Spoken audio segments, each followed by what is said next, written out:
Hello everybody, this is reading quiz number 10 on improper integrals, and the first type of improper integrals we'll look at are what are called type 1 improper integrals. We'll take a look at what that means, but first let's review what is an improper integral. So up until now we've dealt with definite integrals that had both numerical limits and non-infinite limits, and also integrals that did not have any points of discontinuity. In the next couple of days, we deal with situations that involve either one of the two problems above. We call these improper integrals. Today's focus is on what we call the first type, what happens if one or both of the limits is at infinity or negative infinity of a definite integral. Three different situations that can arise from that. We can have the integral from a to infinity of f of x dx, or the integral from negative infinity to a of f of x dx, or in obscure cases, the integral from negative infinity to infinity of f of x dx. In all these cases, a is a constant. The way we define these integrals is in the following way. We say the integral from a to infinity of f of x dx is the limit as b goes to infinity of the integral from a to b of f of x dx. We introduce this limit concept to take care of the idea of what's going on with the infinity here. Similarly, the integral from negative infinity to a of f of x dx is the limit as b goes to negative infinity of the integral from b to a of f of x dx. So we switch where the b goes. And if we have a limit from negative infinity to infinity of f of x dx, we split that up by going limit as b goes to negative infinity of the integral from b to a of f of x dx, and the limit as b goes to positive infinity of the integral from a to b of f of x dx. And in this case, a is any number. It is very important that we define these improper integrals in these ways, and it is not proper to treat infinity as a regular limit or to just plug it into an antiderivative. I will immediately take off points for that for your improper work. If these limits exist, the integral is what's called convergent. Otherwise, the integral is divergent. So let's take a look at some examples with these sorts of problems. Example 1, determine whether the integral from 1 to infinity of dx over x squared is convergent or divergent. Evaluate the integral if it is convergent. This is an integral that we looked at in our lab. And the answer to that was we look at the limit as b goes to infinity of the integral from 1 to b of dx over x squared. Finding the antiderivative of that, we get negative 1 over x, and we evaluate that as b goes to infinity, looking at our limits from 1 to b. And therefore, we get limit as b goes to infinity of negative 1 over b plus 1. As b goes to infinity, the negative 1 over b portion goes to 0. This is because our denominator has a higher degree than our numerator. And when we evaluate this, we get this limit to be equal to 1. Thus, since the limit exists for this integral, the integral converges to 1.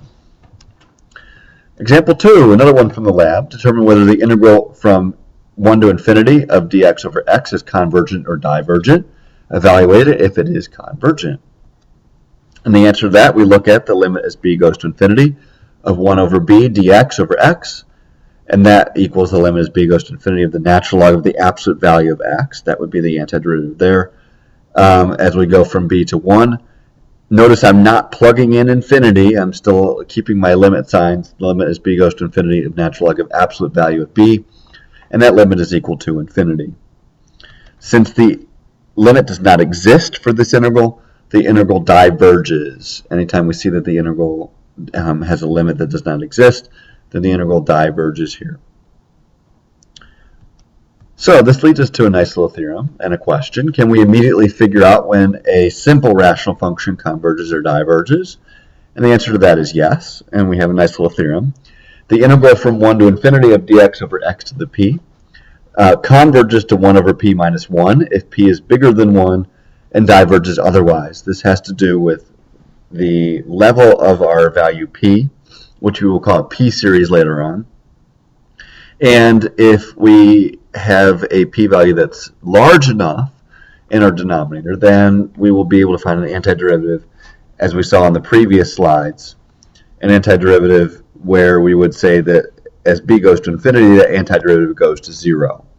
That was a key here. So this limit as b goes to infinity of negative 1 over b, that limit went to 0.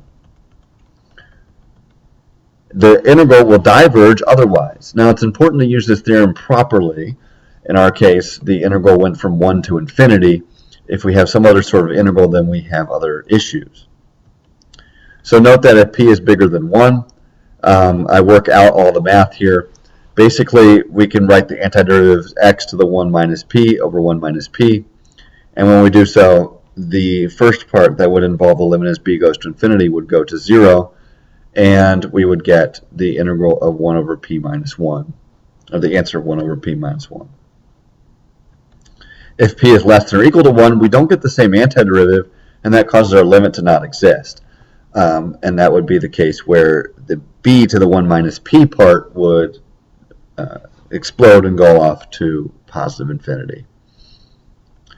Example 3, evaluate the integral from 1 to infinity of x times e to the negative x dx. So sometimes you'll encounter integrals with antiderivatives that are not necessarily easy to find. This is one of those cases. We got the integral of x e to the negative x, and we might have to go off to the side to find the antiderivative. In this case, integration by parts is very helpful. And I don't have all that worked off to the side, but essentially, if you set up your tabular integration, you get that the antiderivative of x e to the negative x is negative x e to the negative x minus e to the negative x. And notice here, I've got the integral going from 1 to b.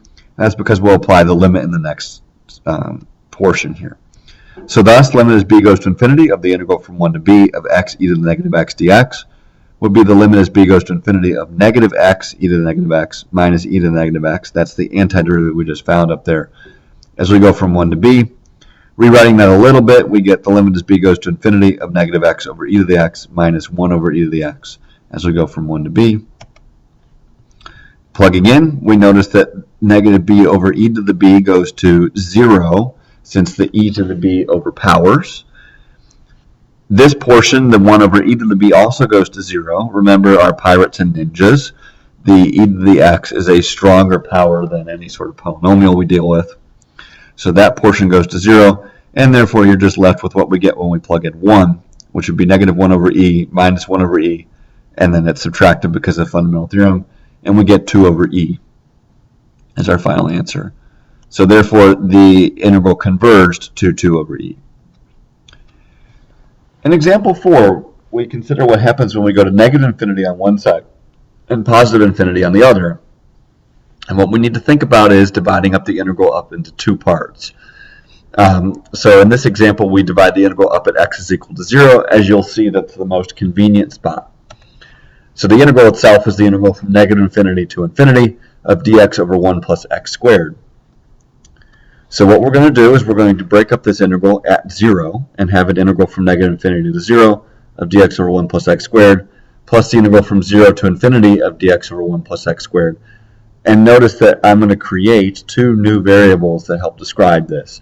One will have a go to negative infinity. So we did the limit as a goes to negative infinity of a to 0 of dx over 1 plus x squared.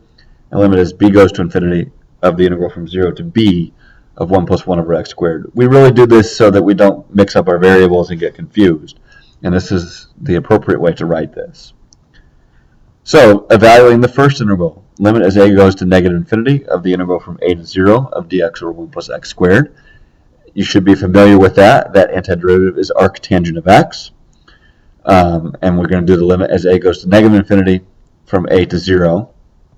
And that limit is equal to pi over 2. Why is that true? Well, because tangent of pi over 2 approaches positive infinity and approaches negative infinity. And since we've got the a limit on the bottom, then that limit will be pi over 2. Similarly, we do the same thing with the limit as b goes to infinity. We, again, get limit as b goes to infinity of arctangent of x. And this one's a little bit easier to see.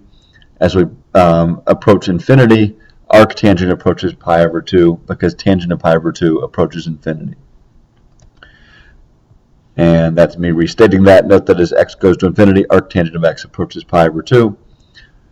All right, as we go to the left of pi over 2.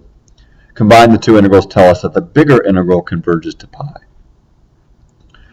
So, one thing that we'll be looking at a little bit more in depth when we get to series is what's called the comparison test. Looking at it for improper integrals, this is another useful theorem that we'll use. We close with a nice theorem which allows us to determine whether an integral converges without actually having to evaluate it. And basically it says that if we've got a function that's positive but always less than or equal to g of x, and that function is continuous, if f of x converges, then g of x has to converge.